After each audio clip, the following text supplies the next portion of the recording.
నువ్వు okay Bible okay. అంతా బోధించంటే చెప్పుకుంటే 10 సంవత్సరాలు పట్టింది బైబిల్ అంతా ఎక్స్ప్లెయిన్ చేసి చెప్పుకోవాలంటే. నేను అట్లా అనట్లేదన్నా.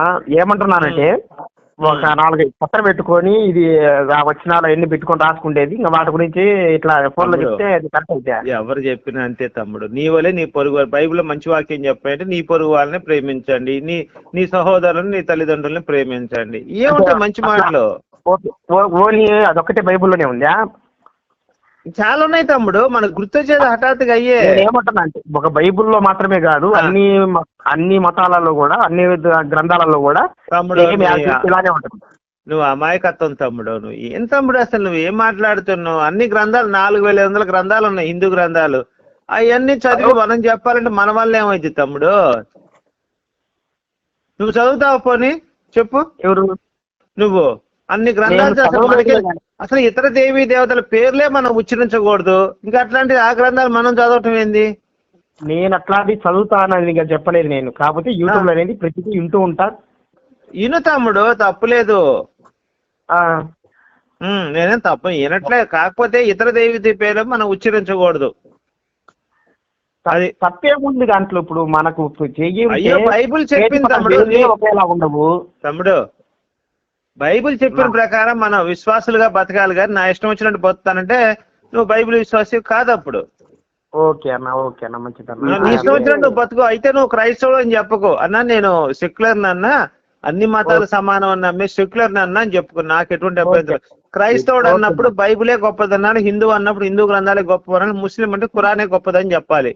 నాకు అన్ని మతాలు సమానం అంటే సెక్యులర్, అతనికి ఒక బిరుదు ఉంది సెక్యులర్ అని చెప్పి. ఓకే అన్న. ఇప్పుడు నువ్వు క్రైస్తవుడువా సెక్యులర్వా? సెక్యులర్ అన్న. ఓకే రైట్, ఇంకా నీతో పని లేదు మాకు. ఇతను అనవసరంగా బాప్టిజం ఇచ్చిన వాళ్ళని నిజంగా అతన్ని నేనైతే చెప్పిస్తానండి. అతను అవమానపరుస్తున్నాడులేండి.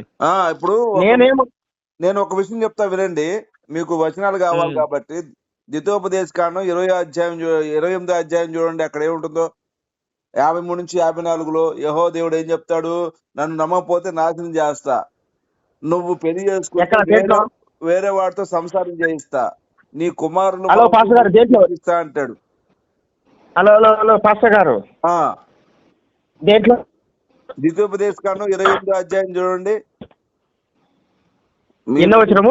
ద్వితీయోపదేశ కాండం 28వ అధ్యాయము 24 నుంచి 32 చూడండి, 53 నుంచి 54 చూడండి ఒకసారి. మీరు బైబుల్ అవమానపడుతున్నారు. మీకు బైబుల్ తెలియదు. మీరు అన్యుల దగ్గరికి వెళ్ళి హోటళ్ళు పెడతారు, షాపులు పెడతారు, అన్యులకు అమ్ముకుంటారు. ఏంటంటే అది తప్పు కదా. మీరు అవమానపరుస్తున్నారు.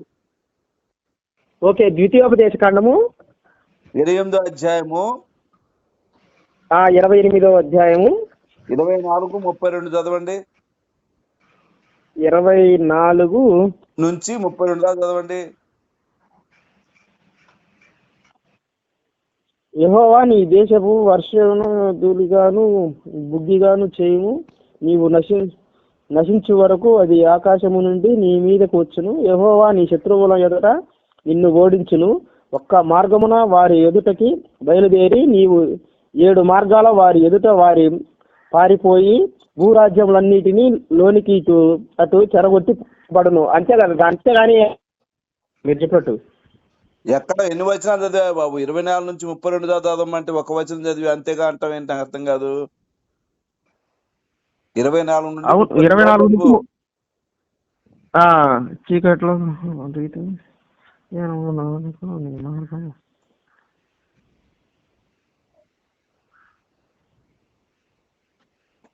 ఇతను బైబుల్ చదవడం కూడా తెలియదండి. ఇతను ఎలా బాప్టిజం తీసుకున్నాడు? ఇలాంటి వాళ్ళు బాప్టిజం తీసుకొని మన యేసయ్య నామాన్ని అవమానపరుస్తున్నారు అన్యుల దగ్గర.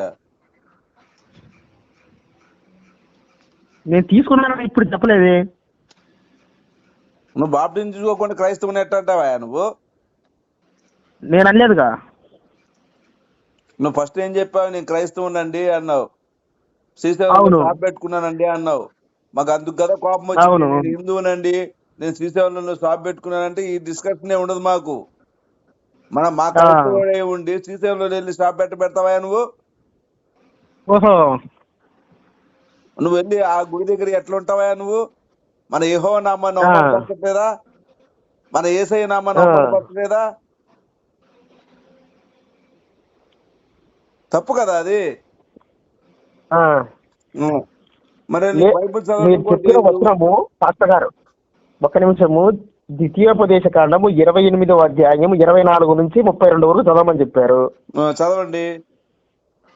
చదివాను. అక్కడ ఎక్కడ కూడా ఇప్పుడు మీరు చెప్పిన వచనం ఎక్కడ నాకు కనిపించలేదు. నీకు చదవటమే తెలియదు. ఏం చెప్తారు అక్కడ? నన్ను ఏమిటి? నమ్మకపోతే నాశనం చేస్తా, నువ్వు పెళ్లి చేసుకుంటే వేరే వాళ్ళతో ఎక్కడుందండి? సంసారం చేయిస్తా, నీ కుమారుని మాకు ఎక్కడుందండి? చూపిస్తా ఎక్కడుంది? అని ఉంటది. ఎక్కడుందండి? ఎక్కడుంది? సార్ మీరు ఒకసారి చదవండి గుణపాల రాజు గారు, ఏంటి సార్ అది? ద్వితోపదేశ కాండం ద్వితీయోపదేశ కాండము 28వ అధ్యాయం 24వ వచనం నుంచి 24 చదవాలంట. చదవండి ఒకసారి. 28వ అధ్యాయం 24వ వచనం. ఆ, ఉండండి సార్, పరిశుద్ధ గ్రంథం తీస్తున్నాను. ఆహా. యెహోవా నీ దేశపు వర్షమును ధూళిగాను బుగ్గిరిగాను చేయును. నీవు నశించు వరకు అది ఆకాశం నుండి నీ మీదకి వచ్చును. యెహోవా నీ శత్రువుల ఎదుట నిన్ను ఓడించును. ఒక్క మార్గమున వారి ఎదుట బయలుదేరి నీవు ఏడు మార్గములు వారి ఎదుటకు పారిపోయి భూరాజ్యములన్నిటిలోకి అటు ఇటు చెదరగొట్టబడదు. అంటే యెహోవా ఆయన నేను ఇలాంటి పనులు చేస్తానని చెప్తున్నాడు. అవును. నీ కళేబరలో సకల పరమైన పాకాచ పక్షులను భూజంతువులు ఆహారమగును. అంటే నీ యొక్క ఎముకల్లో నీ బాడీని అంతా కూడా పక్షులు భూజంతువులన్నీ తింటాయి అని చెప్తున్నాడు. ఉం. యెహోవా ఐగుప్తం అంతటితోనూ మూల వ్యాధి చేతను కుష్టు చేతను గజ్జి చేత నిన్ను బాధించును. నీ వాటి ఇవన్నీ యెహోవా వచ్చే తెగుళ్ళ గురించి చెప్తున్నాడు ఆయన. ఆమేన్. అప్పుడు గుడ్డివాడు చీకటి తడుపు లాగా రీతిగా నీవు మధ్యాహ్నం తడుపు, అంటే గుడ్డివాడు ఎలా అయితే తముడుకుంటూ ఉంటాడో నువ్వు మధ్యాహ్నం పూట కూడా నువ్వు తముడుకుంటావు, అంటే నీ కళ్ళు పోతాయి అని చెబుతున్నాడు. ఆమేన్. నీ మార్గం వదిలే నీవు హింసించబడి నిత్యము దోచుకొని పడతావు. నీవు తప్పు వాడెవడు లేక ఇవన్నీ అయ్యానండి ఆయన ఇప్పుడు ఆయన ఇవన్నీ ఏం చెప్తున్నాడు అంటే, ఇప్పుడు నువ్వు అక్కడ టీ అమ్మావు కదా, వాటికి సంబంధించి కూడా దీంట్లో వస్తది. ఇతర దేవి దేవతల పేర్లు ఉచ్చరించకూడదు, అసలు ఆయన నామాన్ని తప్ప వేరే నామాన్ని నువ్వు మాట్లాడకూడదు. ఆమేన్. ఈ నీ కుమారులు నీ కుమార్తె అన్ని జనులకు ఇయ్యబడుదురు. అంటే నీ కుమారులు నీ కుమార్తెలకు అన్యజనులకి ఏమంటే నీ కుమారులు ఏమైనా బానిసలుగా తీసుకెళ్లి పడేస్తాడు, ఆ ఇంట్లో ఉన్న ఆడవాళ్ళని వ్యభిచారులుగా చేసేస్తాడు యెహోవా దేవుడు. ఆమేన్. ఇదే కదా అన్యజనులకి ఇస్తారు, అన్యజనులకి ఇవ్వబడుతురు. అంటే అన్యజనులు అంటే ఎవరు? ఇజ్రాయెల్ ప్రజలు కాకుండా మిగతా వాళ్ళంతా అన్యజనులు.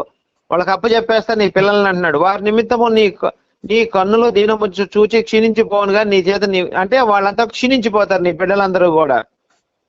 నీ వెరుగని జనము నీ పొలము పంటను నీ కష్టార్జితమును తినివేయును. అంటే నీకెవడో తెలియదు, వస్తారు నీ పొలం మొత్తాన్ని తీసుకొని వెళ్ళిపోతారు.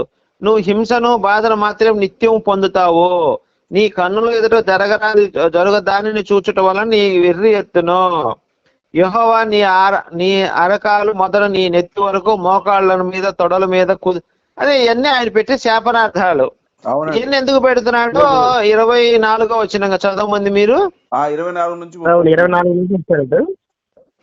దానికి ముందు ఉన్నా అలాగే సార్ ఇది చాలా ఉంటది. 53 నుంచి 54 చదవండి, ఒక్క వచనం కాదండి. ఇక్కడ ఈ సందర్భాలు ఎందుకు మాట్లాడుతున్నాడంటే, యెహోవా దేవుడు నీవు నన్ను విడిచి చేసిన నీ దుష్కార్యముల చేత. శాస్త్రి గారు ఒక్క నిమిషము. సరే, నాకంటే బైబిల్ గురించి అంతగా తెలియదు. మా పాస్టర్ గారు ఇక్కడ ఇంటికాడ ఉంటారు. ఒకసారి అతని దగ్గరికి వెళ్ళి మీకు కాల్ చేపిస్తా, లిఫ్ట్ చేయండి. తప్పకుండా అండి. సరేనా? తప్పకుండా. మీరు ఇప్పుడు తనతో మాట్లాడి ఒకసారిగా ఇప్పుడు మీరు నన్ను ఎలా అయితే ఇన్ఫ్లుయెన్స్ చేయాలనుకుంటున్నారో. అయ్యో లేదు అయ్యా, ఉన్న వాటలు చెప్పావు అయ్యా. మేము ఏమైనా కల్పించి చెప్తే అన్నా నువ్వు కల్పించి చెప్పావు. ఇప్పుడు ఒక దాన్ని పట్టుకొని లాగుతున్నారు. దానికి ముందు ఏం జరిగింది ఏందనేది చెప్పలేదు. తమ్ముడు ఒక్క మాట నన్ను చెప్పని. అంతకు ముందు జరిగినది ఏంటంటే, యెహోవా దేవుడిని కాకుండా వేరే దేవుడిని ఇలా పూజిస్తుంటారు. ఆయన పెడుతున్న శాపనార్థాలు ఇవన్నీ. సరేనండి, నేను ఆ పాస్టర్ దగ్గరికి వెళ్ళి ఒకసారి కాల్ చేపిస్తాను. చదవమంటే నీకు స్పష్టంగా చదివి వినిపిస్తా ముందు వచనాలు కూడా. తమ్ముడు ఓకే, మీరు చదువుతున్నా వద్దులేండి. నేను పాస్టర్ దగ్గరికి వెళ్ళి ఒకసారి కాల్ చేపిస్తాను మీకు. ఓకేనా? కాదు. సరే తమ్ముడు, రైట్. ఏమండి? ఓకే సార్ బాబు ఒక్క నిమిషం ఆగు అన్న. చెప్పండి ఫస్ట్. నువ్వు వెళ్ళు. నేను ఏంటంటే నేను కూడా నాకు ప్రేయర్ టైం అయింది. ఇప్పుడు 28వ అధ్యాయము 56 నుంచి 62 చదవండి ఒకసారి. తనకు పుట్టబోయే పిల్లలను మావిని రహస్యంగా భర్తకు తెలియకుండానే తినే పరిస్థితి ఎత్తా అంటాడు మన యెహోవా దేవుడు. ఒకసారి చదువుతారా సార్ గుణపలరాజు గారు? ఏంటండి? 28వ అధ్యాయము 56 నుంచి 62. తనకు పుట్టబోయే పిల్లలను మావిని రహస్యంగా భర్తకు తెలియకుండా తినే పరిస్థితి ఎత్తా అంటాడు మన దేవుడు. ద్వితీయోపదేశకాండం 28వ అధ్యాయం 56 నుంచి 62. 56 నుంచి 62 పరిశుద్ధ గ్రంథం తీస్తున్నాను. 56 నుంచి. నీ గ్రామములో నీ శత్రువుల నిన్ను ఇరుకుపరచుట వలనను ముట్టడి చేయుట వలనను ఏమీయూ లేకపోవడం చేత మీ మృదుత్వమును అతి సుకుమారమును కలిగి మృదుత్వము చేతను అతి సుకుమారము చేతను నేల మీద తన అరికాలు మోప తెగింపి స్త్రీ తన కాళ్ళ మధ్య నుండి పడు మావిని, అంటే డెలివరీ అయినప్పుడు మావి వస్తుంది, ఆ మావిని తనను కనబోవు పిల్లలను తాను రహస్యంగా తినవలనని తన కౌగిట పెనిమిటి ఎడలనైనను తన కుమారుని ఎడలైనను తన కుమార్తెలను కటాక్షంప చూపకపోవును. అబ్బా ఇదేం చెప్తున్నాడంటే అండి, ఒక స్త్రీకి డెలివరీ అయినప్పుడు మాయ వస్తుందండి బయటికి. మాయ అంటే చిన్న ఒక పిల్ల, ఆ మాయ అంటే మాంసం ముద్ద లాంటిది. అది కూడా నువ్వు తింటావు, నీ పిల్లల్ని కూడా తినేస్తావు అని చెప్తున్నాడు యెహోవా దేవుడు. ఆమేన్. నీవు జాగ్రత్త పడి ఈ గ్రంథంలో వ్రాయబడిన ఈ ధర్మశాస్త్ర వాక్యములన్నిటినీ అనుసరించి గైకొనుచు నీ దేవుడైన యెహోవా అను మహిమ గల భీకరమైన నామమును భయపడవలెను. ఆమేన్. అది కదా మనం చెప్తుంది. వీళ్ళు ఎందుకు కరెక్ట్ అండి పాస్టర్ గారు, బాప్తిజం తీసుకుంటారు?